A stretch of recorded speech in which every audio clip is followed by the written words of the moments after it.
Hey everybody, Sadia here, and welcome to this week's episode of My Roots, where we take you to the people, places, and stories that make up our history. With the birthday, Yahrzeit, and Chag HaGeula of the Mittler Rebbe coming right up, we're going to talking about the shul and community which the Mittler Rebbe established over here in what is today known as the Avram Avinu neighborhood in Hebron.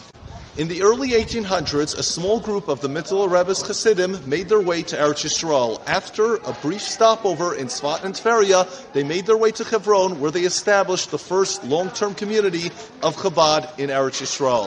One of the first things that a community needs is a shul, a place to learn, daven, and farbrengen. Funds necessary to build the shul, which we're going to be showing you shortly, were raised by the Mittler Rebbe, who put out a collection to Jews living all over Russia at the time. Well, here we are at the shul.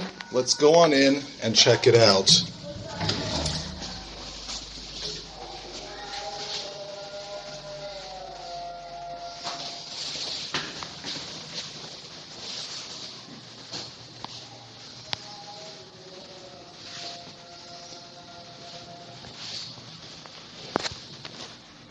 If we take a look at the writing on the Pareiches of the Aron Kodesh over here, we can see the Mittler Rebbe's quote that all davenings come to Hebron and from there they rise up to their place.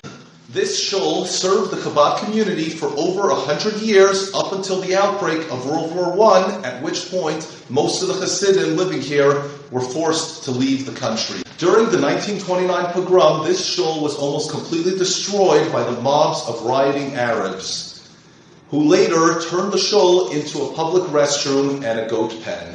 This situation went on even after the Six-Day War and would have continued till this very day if not for the actions of a brave Jew named Professor Ben Sion Tavgar. Today, the shul has been completely restored and is maintained by Rabbi Danny Cohen of Chabad Hebron. Visitors and locals alike have the great privilege of coming here to the Mittler Rebbe's shul and learning, davening, and farbrengen at the very same spot where the first Hasidim who came to Eretz Yisrael did so over 200 years ago. Hey everyone, thank you for watching this episode. Stay tuned for more episodes and check us out at My Roots Israel on Facebook and Instagram.